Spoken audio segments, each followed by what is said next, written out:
পরাজিত আওয়ামী স্বৈরাচার এবং তার দোসররা পদে পদে সরকারকে বিতর্কিত করার চেষ্টা করছে, দেশকে অস্থিতিশীল করার চেষ্টা করছে। কাজেই এই আওয়ামী স্বৈরাচার গণহত্যাকারীদেরকে রুখে দিতে পাড়া মহল্লায় আপনারা গণপ্রতিরক্ষা বাহিনী গড়ে তুলবেন। বন্ধুগণ, আপনারা জানেন এই সরকার দায়িত্ব নেওয়ার গত 14 দিনের মাথায় বিভিন্ন কমিউনিটি, বিভিন্ন সংগঠন তাদের দাবি দেওয়া নিয়ে নিয়মিত প্রেস ক্লাবে, রিপোর্টার্স ইউনিটি, শাহবাগে আন্দোলন করছে। আন্দোলন করা সকলের গণতান্ত্রিক অধিকার আছে, কিন্তু একটা নতুন সরকারকে স্থিতিশীল হওয়ার জন্য আপনাদেরকে সময় দিতে হবে। আমরা সকলকে অনুরোধ করব, আগামী 1 মাস দাবি দেওয়া নিয়ে আন্দোলন না করে আইন শৃঙ্খলা পরিস্থিতি স্বাভাবিক করতে, দেশকে স্বাভাবিক অবস্থায় নিয়ে যেতে সরকারকে সহযোগিতা করুন। তারপরে আপনাদের যার যা দাবি দেওয়া আছে সেই দাবি দেওয়াগুলো সভা সেমিনারের মাধ্যমে তুলে ধরেন, এবং আমরা আপনাদেরকে কথা দিচ্ছি যে এই বৈষম্য নিরসন করার জন্য, দূর করার জন্য এই এত হাজার হাজার মানুষ জীবন দিয়েছে, এই সরকারের দ্বারা কোনো বৈষম্য হবে না। এই সরকারের নেতৃত্বে আমরা আগামীতে বৈষম্য মুক্ত বাংলাদেশ গড়ে তুলব। প্রতিটি সেক্টরে আমরা বেতন বৈষম্য, সুযোগ সুবিধার বৈষম্য, নাগরিক অধিকারের বৈষম্য আমরা দূর করব।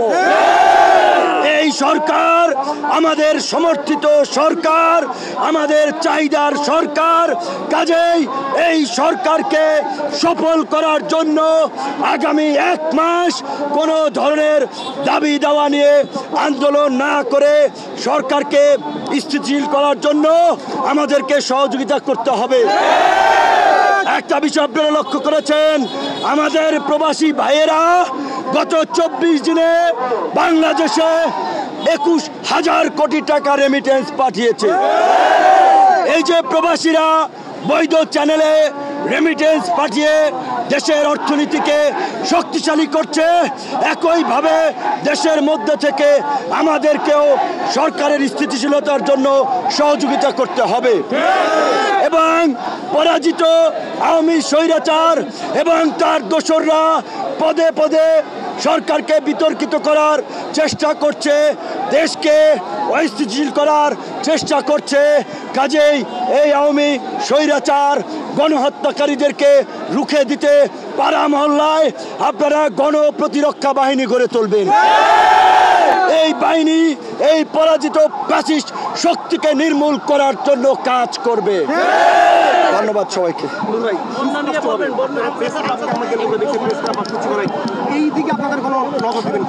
আমরা এখন থেকে আমাদের এই পল্টন অফিস এবং পল্টনে জড়ো হয়ে এই প্রেস ক্লাব, সচিবালয়, শাহবাগ আমরা ছাত্র জনতা পাহারা দিব। আপনারা যারা এই পাহারায় স্বেচ্ছাসেবী হিসেবে কাজ করবেন, এই পুরানো পল্টন আলরাজি কমপ্লেক্সের সামনে আমাদের অফিস আছে, আমরা টিম করে এই সচিবালয়, এই প্রেস ক্লাব, এই শাহবাগ আমরা পাহারা দেব। কেউ যেন এই এলাকা অস্থিতিশীল করতে না পারে, সরকারকে বিপদে ফেলতে না পারে। আওয়ামী লীগের গুন্ডারা, ভারতের দালালেরা, ভারতের দালালেরা, দিল্লি না ঢাকা, দিল্লি না ঢাকা, লড়াই চাই, আওয়ামী লীগের গুন্ডারা, শেখ হাসিনার গুন্ডারা।